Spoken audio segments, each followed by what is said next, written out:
So, we're going horseback riding today, and we're going horseback riding through a jungle.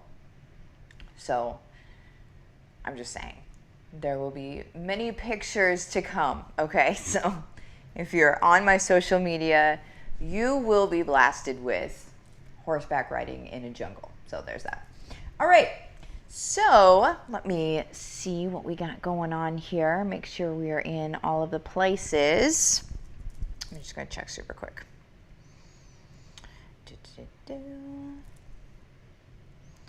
All right, cool. Boom. All right, you guys. So, what we're going to be talking about this morning, Sheila, hey, Martha, real quick. I'm liking this new time. Don't get used to it. Don't get used to it, because it's going to be the other time again. We're just in Hawaii, and it's literally, what time is it here right now? It is 7:11 a.m. here right now. So there is that. Let's see here. Graham, good morning. Good morning to you. Miranda, hello. Katie Lynn, hello. Misty, good morning. Hey, Ladybug. Oh, Coach Susie. Well, hello, lady. Graham, I meant Martha. I knew what you meant. Sheila, love horseback riding. Can't wait to ride through a jungle one day. Man, I'm so excited. I'm so excited. Period. Because they're also going to talk to us about, hey, Kayla, they're also going to talk to us about like history and stuff like that as we're riding through. It's like a 3-hour ride, okay? Wasn't that like Gilligan's Island? Wasn't that a 3-hour tour? Am I remembering that right? Anyway. Oh goodness. Patricia, good morning, Martha. Enjoy your Hawaiian experience. Thanks for coming on daily to encourage us. Waiting for flower pictures. Flowers. Okay. Ooh, good morning from Norway.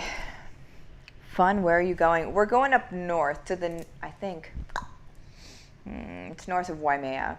So Waimea would be kind of like the plains, almost like the western, if we were to talk about it in U.S. terms, it would be kind of like the west.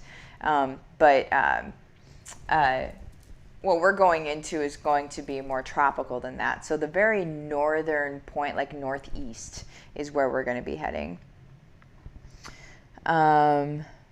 Look, she's on. Martha, we were just talking about you. Oh, shucks. A 3-hour tour. Okay, I was right. I was right about Gilligan's Island. I love that. Oh my gosh. Sarah, might take a hot minute to get off the horse after 3 hours of riding. I imagine my legs will be like this afterward. The curved, you know how you get off a horse and you feel like your legs look like a pair of chaps? You know, they kind of go like this. Bow-legged, I think is the term. Okay, we're going to go ahead and get into the content of what we're talking about this morning. So, today's video, the 3 biggest mistakes that I see people making in their Facebook group. And that's what we're going to get into this, because I don't want you guys making those mistakes. Quite frankly, I don't want you guys having to go through learning curves, okay? Sometimes I get questions on, in email or in Messenger or in HBR, and people will ask me questions or advice on how to do certain things, and I'm like, gosh, I don't want you to go through this learning curve. Like, I see where you're headed right now, and I see that there's a learning curve coming ahead of you. I want to stop you before you even go through that, right? Because you don't know how long a learning curve is going to take. It takes the wind out of your sails, all sorts of stuff. So I just want to make sure that you don't even have to hit it in the first place, right? So let's do this so far as Facebook groups are concerned, okay, you guys? 3 biggest mistakes I see people making in their Facebook groups. Number 1, inviting everyone. Don't do it. Don't do it. If you invite everyone, what you're going to do is you're going to have a bunch of people in your group that that have no actual reason for being there. And so what that's going to do is a couple of things. First of all, it's going to make your group look not successful. This is the weird thing. Here's the paradox. having a lot of people in your group that actually aren't there for the right reasons means they're not going to be engaging. And so Facebook's going to look at a group that has a lot of people in it that aren't engaging as not a good group for people to join, which means this, that over on the right-hand side of the page, whenever you're scrolling through Facebook or whatever, on the right-hand side of the page, oftentimes you're going to get, if you're in a group, oftentimes you're going to get suggested groups, right? Or it's along the top. They're in different places nowadays. But regardless, you're going to get suggested groups.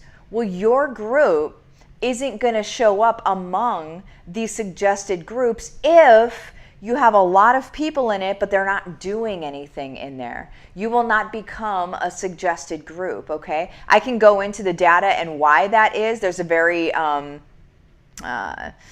scientific algorithm reason why that is. I'm not going to go into it right now. That's stuff that we go into in HBR and such, but it's not going to be successful for you, okay? So the reason that I have seen people invite everybody into their group is because they want, and here's where we go into the next point, okay?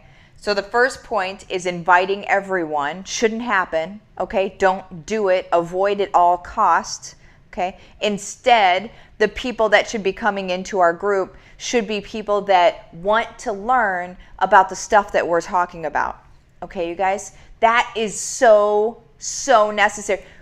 Nobody else matters in that group other than the people that are there for what we're teaching. So I have a group, Heart-Centered and Successful Work-at-Home Moms, right? And we have a 90-day side gig to main gig challenge. The link to the group is in the description of this video. The people that I want in that group are people that are developing income streams from home or wanting to build out their own business. Those are the people I'm here to help, right? If you're here that if you're a person that's really focused on your fish tank and how to have the best fish and how to have the healthiest fish, if you come in my group, that's going to be really weird, right? Like, and I'm not here to serve you because I don't know a thing about fish other than I think they're really cool to watch, right? But I'm not going to be that person that can guide you into having the best fish tank ever. Not at all, right? I'm the person that can guide you on creating income streams around your family in 5 to 10 hours a week. That's the person that I am. So I can help people with that. So the people that I want in my group are only the people that actually want to learn from me because I can help you, right? If it's about your fish tank, you need to go to another group. Does that make sense? So if you have a group about cleaning fish tanks or having the healthiest fish, or I don't even know what you do in a fish tank, yeah?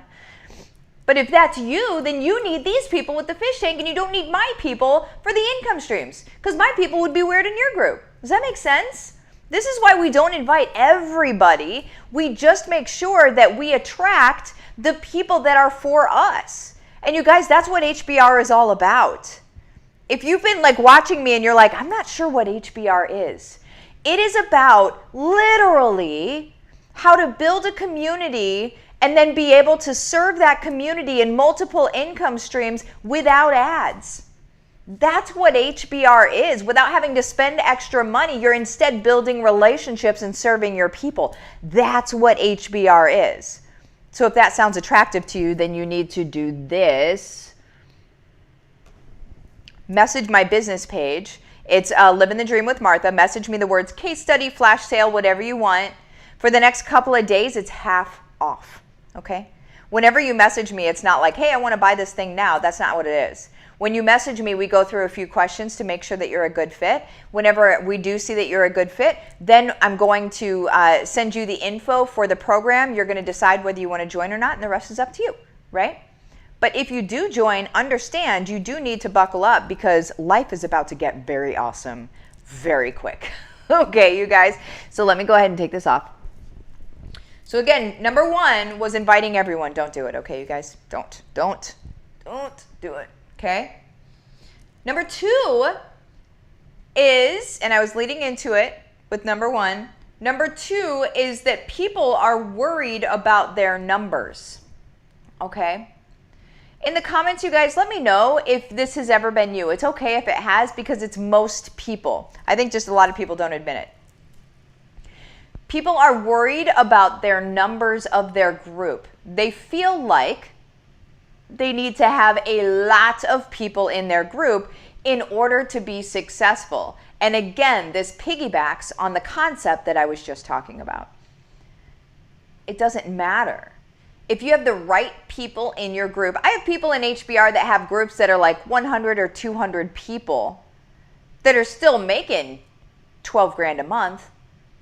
You don't have to have a massive group in order to be successful. You have to have the right people in order to be successful, okay? So what I see people doing is I see people saying like, oh, we get 200 people a day in this group and da-da-da-da-da. And I'm like, are they the right people? Because my guess, not that they're not the right, I mean, maybe they are, and that would be amazing. But it's probably not. It's probably a lot of people that it's like a feeding frenzy. They're coming in to be able to market to your people, instead of they're coming in to be able to learn from you. Okay? That's another thing that I see people doing. In my opinion, this is not a way to successfully have a group that is going to build a profitable, sustainable business, is when people treat their Facebook groups kind of like cocktail parties. Kind of like everybody just come in and talk to each other, which is, I mean, that's fine. We're building community 100%. Yes, we're all supporting each other. I'm not saying don't do that. But when the idea is just to come in and talk to each other, what you're going to have is a bunch of people trying to sell their stuff, coming into your lead group and trying to sell their stuff to everybody. And then you've got a bunch of people in this group just trying to sell each other stuff. It happens. It happens all the time. And that's because we're not totally like focused on what this group really is, right? So my groups are focused on, if you're coming here to learn about X, Y, and Z, and I'm going to teach you how to X, Y, and Z, right? I'm going to teach you how to X, Y, and Z. You're here to learn from me because I know my stuff. Our group should be about us helping our people, not us just hosting some sort of party.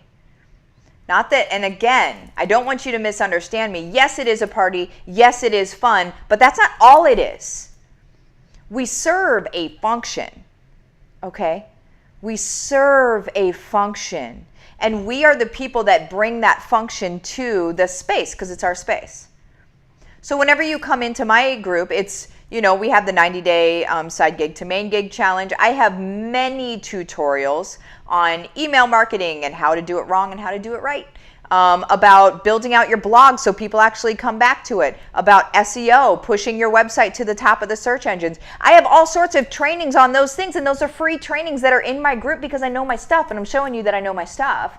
And I want you to be able to push the needle on your business, and when you're ready to jump into one of my programs, it's just available to do whenever you're ready to do it.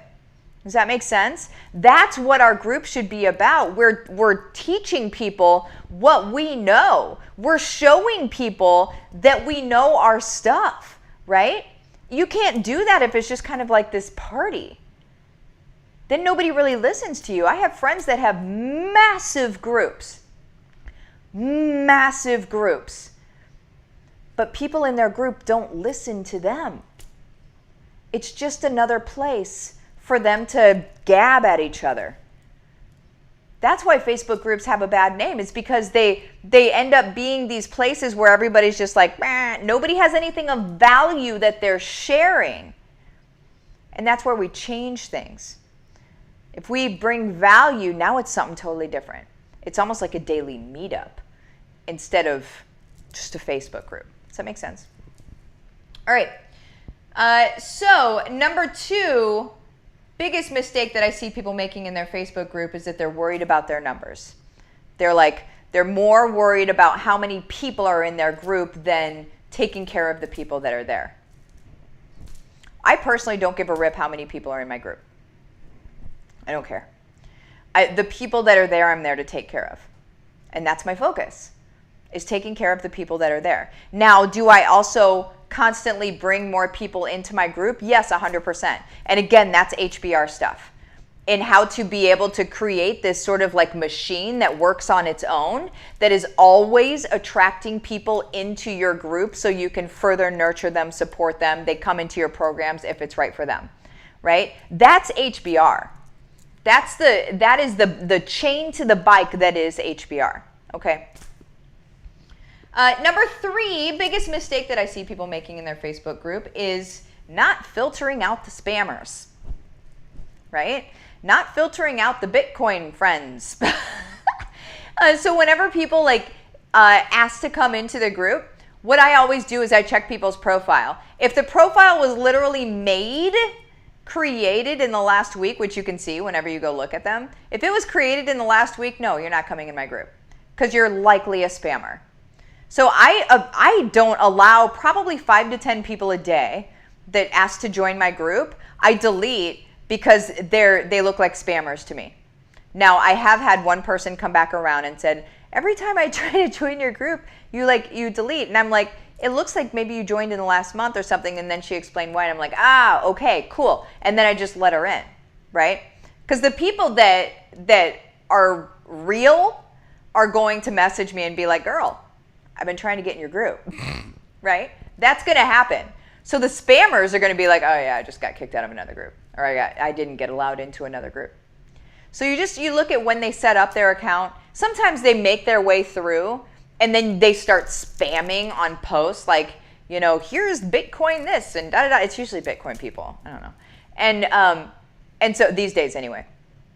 And then so you just delete the post and you block them from the group. We have to take care of our groups like that, or else people aren't going to feel safe in your group. Okay? Our group is not just a place to hang out. Our group is a community that we're cultivating and that we're building in a safe space. We have to manage that space. Okay? And if people are like, I don't want to spend that much time on a lead group, then my question to you is, do you really want to develop income streams? It's not right or wrong. If you really don't want to spend time on something, then you probably don't really want to build a business. And that's okay. But you spend time on your lead group, which is everything, or you can spend money on ads. But if you spend money on ads, understand this, you are not building a relationship with those people. That's just somebody that saw something a few times, bought a thing, and may never ever buy that thing ever again or buy anything else from you. You're not building relationships. The best way to build your income streams is by serving a community, period. Okay? So, number 3, biggest mistake that I see people making in their Facebook group is that they do not filter out the spammers. So tell me in the comments, excuse me, you guys, if you have ever had to delete a spammer out of your group. I want to hear about it. Please tell me about it. All right, let's see what you guys are saying here. Where's my coffee? Oh, I almost kicked it over. I did that whole thing without coffee. What in the world? Let's see. I wish people who didn't align with the group would just leave. I think they usually just forget that they're in there. It's funny. Carrie, yes, I've had to delete several spammers. It's so funny. They show their face real quick too. It's like as soon as they get approved into the group, you've got 7 comments on the same post. It's like they comment on everything. It's crazy. People are nuts, y'all. Let's see here. Ba-ba-ba. Peggy, enjoy today. Sometime come to horseback ride in western Nebraska. Oh, it's winter, so come in the spring, you said. That's funny. Michelle, cowgirl up. Yes. Let's see here. Misty, I don't want people in my group that feel obligated to be there. I want people who want to be there. Absolutely, 100%, yes. Cecily, if you speak to everyone, you're speaking to no one. Yes, you got it. Let's see. Silly question. Should we remove people or let the ones that don't engage at all be? Oh, just let them be. Okay, maybe I need to do this video next. But there's something to be said for about 92% of your audience are just needing more information, and they're going to sit and they're going to lurk. So if they're not saying anything, it's totally okay. They're probably still watching. They're just not engaging until they're ready to engage. Okay, so don't delete people just for not saying something. Let's see. Katie Lynn, yes, it was me, but duh, quality over quantity, golden rule. Boom. All right, you guys, I'm going to pop out of here, go to the gym, eat, and then go ride some horses, which you guys are going to see later. So see you guys later. Have the best day. Bye-bye.